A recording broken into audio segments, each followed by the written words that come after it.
എല്ലാ പ്രിയ വിദ്യാർത്ഥികൾക്കും പുതിയൊരിലേക്ക് സ്വാഗതം. +2 മോഡൽ എക്സാം 2026 നടന്ന എക്സാം ബയോളജി പരീക്ഷയാണ്. ബയോളജി പരീക്ഷയുടെ ആൻസർ കീ വന്നു തുടങ്ങി. വിശദമായ വാർത്തയിലേക്ക് തന്നെ കിടക്കാം. ആദ്യമായി ടീച്ചർ കാണുന്ന വിദ്യാർത്ഥികൾ തീർച്ചയായും അടിക്കേണ്ട മറക്കേണ്ട സബ്സ്ക്രൈബ് ചെയ്ത് കൂടെ പ്രത്യേകം ശ്രദ്ധിക്കാം. സബ്സ്ക്രൈബ് ചെയ്യുന്ന നോട്ടിഫിക്കേഷൻ ബെല്ലേക്കുള്ള ഓപ്ഷൻ എനേബിൾ ചെയ്യുക. ചാനൽ വീഡിയോസ് നിങ്ങൾക്ക് ഉപകാരപ്രദമാകുന്നുണ്ടെങ്കിൽ തീർച്ചയായും ഒന്ന് ലൈക്കും കൂടി ചെയ്യുക. അതുപോലെ നിങ്ങളുടെ സുഹൃത്തുക്കളിലേക്ക് ഷെയർ ചെയ്ത് കൊടുക്കാനും കൂടി പ്രത്യേകം ശ്രദ്ധിക്കാം. അതുപോലെ തന്നെ നമ്മുടെ ചില വാട്സപ്പ് ചാനൽ ജോയിൻ ചെയ്യാനുള്ള ആഗ്രഹമുണ്ടെങ്കിൽ തീർച്ചയായും നിങ്ങളുടെ വാട്സപ്പ് ചാനലും കൂടി ജോയിൻ ചെയ്ത് കൂടാൻ പ്രത്യേകം ശ്രദ്ധിക്കുക.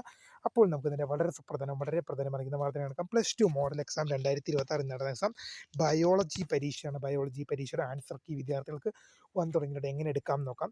HSS റിപ്പോർട്ടർ അല്ലെങ്കിൽ HSS ലൈവ്, ഈ രണ്ട് വെബ്സൈറ്റിലും തീർച്ചയായും നിങ്ങൾക്ക് നിങ്ങളുടെ ആൻസർ കീ ലഭ്യമായി തുടങ്ങിയിട്ടുണ്ടെന്നുള്ള പ്രത്യേകം ശ്രദ്ധിക്കുക. HSS റിപ്പോർട്ടർ ഹയർ സെക്കൻഡറി അധ്യാപക സംഘടനയുടെ വെബ്സൈറ്റാണ്. തീർച്ചയായും ആ വെബ്സൈറ്റിൽ നിങ്ങൾക്ക് ആൻസർ കീ ലഭ്യമാണ്. തീർച്ചയായും പുതിയ കാണുന്നവരെ my name is Kriya, the founder of Skriya for the guidance team for watching. By.